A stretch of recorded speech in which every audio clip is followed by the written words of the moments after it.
Pikachu is easily one of the most popular and recognizable Pokemon, and Game Freak has frequently tried to capitalize on that success by introducing a new Pokemon with similarities to Pikachu. A rodent, electric type, small, and by frequently, I mean once a generation or every new batch of Pokemon. The fanbase has taken to calling these Pokemon Pika clones because, well, Pikachu clones doesn't roll off the tongue. How similar are these so-called Pika clones? Well, I'm glad you asked, because we're going to go through each generation of Pokemon to find out. Starting with Generation 1, aka the Kanto region. Gen 1 is unique in that it doesn't have a Pika clone, instead having Pikachu itself, as well as its evolution Raichu. You can see where the trends start though. Pikachu is a pure electric type based on a mouse, and comes in at only 1'4". Clearly, these factors are what made Pikachu popular, and not that it's the star of the anime. Nope, definitely these factors. Generation 2's Johto region is the follow-up to Gen 1, and as such, doesn't quite have the Pika clone concept built into it yet. Instead it has Pichu, Pikachu's pre-evolution.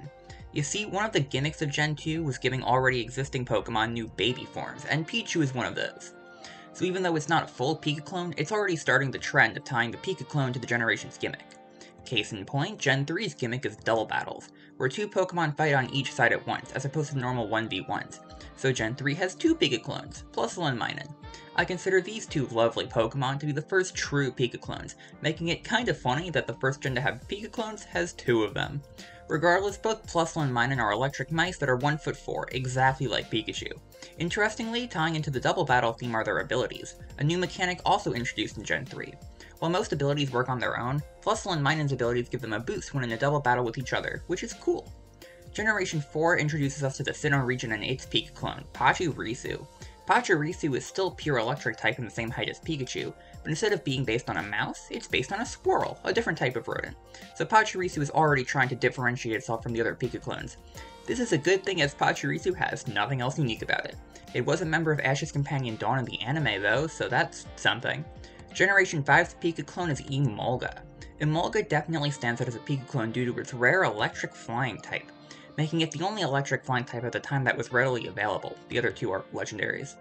Other than that, it keeps the rodent inspiration as a flying squirrel, keeps the height, and doesn't really tie into any generational gimmick. Although Gen 5 didn't really have a gimmick, so Emolga's unique typing helps offset the clone factor. Plus, Ash's companion has one in the anime, meaning Pachirisu started a trend. Generation 6 introduces us to the Kalos region of the Fairy type, a brand new type of Pokemon, the first one since Gen 2. To help bring the Fairy type up to speed, a lot of the new Pokemon introduced this generation are Fairy type, and the Pika clone is no exception. Meet Dedenne, an electric Fairy type gerbil, and the only electric fairy at the time. Interestingly, it isn't 1'4" like the others, but only 8 inches tall, even smaller than Pichu, making it the first Pika clone to change size. And it's a main character in the anime, rounding out the trends. Generation 7 is kind of funky. The obvious Pika clone is Togedemaru, a dual electric steel type porcupine hedgehog thing that's 1 foot tall, so slightly shorter than normal, but taller than Dedenne. Also worth noting that hedgehogs are not rodents, but porcupines are, so it still counts. Plus, it appears as a supporting character in the anime, so all around standard Pika clone. But Gen 7 is also the first gen to have regional forms, or Pokemon from old generations that have new forms, types, and sometimes even evolutions based on what region they're in. Gen 7 takes place in the Alola region, and one of the Pokemon with these new Alolan forms is Raichu, Pikachu's evolved form.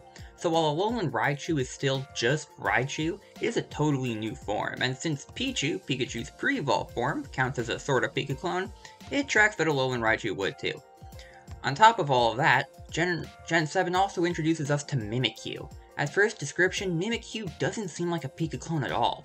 It's a ghost fairy type, not electric, and instead of a rodent, it's an unspeakable horror beyond human comprehension and simply glimpsing its true form leads to death. However, Mimikyu is literally a Pika clone. It wants people to love it, and since looking at it literally kills you, Mimikyu dons a scribbled on bedsheet to disguise itself as Pikachu to get people to like it, and also not die when they see it. For bonus, it's even the same height as Dedenne. This puts Mimikyu in a dubious situation, where it doesn't meet the criteria for being a Pika clone and doesn't really feel like one, and yet it is an in-universe Pika clone, so it felt worth acknowledging. Gen 8 is back to normal with more Pico, an electric dark type hamster thing who is 1 foot tall like Togedemaru. Like Emolga, its gimmick isn't tied to its generation's gimmick, Gigantamax, but it's just related to Morpeko itself. Its ability has more Pika change form every turn, but all this does is change the type of its signature move, Aura Wheel, from electric to dark and back again. As Pika clones go, it's kinda lame, even worse than Togedemaru for me, for being too focused on its gimmick instead of just being a Pokemon. Also of note in Gen 8 is Gigantamax Pikachu, which I mentioned earlier. You see, the gimmick for Gen 8 is called Dynamaxing, aka Pokemon get big. Some Pokemon Gigantamax instead, which means they change form when they get big. Pikachu is one of those Pokemon. However, it's only a temporary change and still literally Pikachu, so it feels even less like a Pika clone than a Alolan Raichu, who honestly could be one if it weren't for Togedemaru. Gigantamax Pikachu just feels like putting Pikachu into the new gimmick though. And finally, the most recent generation as of this video, Generation 9 in the Paldea region. Gen 9's Pika clone is Pawmi, and Pawmo, and Pawmot. That's right, for the first time we actually have an entire line of Pika clones instead of just a standalone Pokemon. And you know that this line is a clone because just look at them, they're all the same Pokemon. These Pokemon are Marmots, which trust me, are rodents. Pawmi starts as pure electric before turning into an electric fighting type with Pawmo. I'd argue that this line is actually a clone, or at least a reference, to Pikachu's whole evolution line, especially since Pawmi shares its size with Pichu, and Pawmo shares its size with Pikachu. Pawmot, funnily enough, is actually taller than Raichu. Given this connection, I'm honestly surprised that they don't remain pure electric type, especially because they're not the only electric fighting types introduced in Gen 9. And that is all of the Pika clones. They really are all pretty similar, with the exception of honorary member Mimikyu, so it makes perfect sense why fans would group them together. My favorites are definitely +1 Minun, due to their whole duality gimmick being reflected in everything from their gameplay to their design. But what's your favorite? Let me know down in the comments below, and thanks for watching.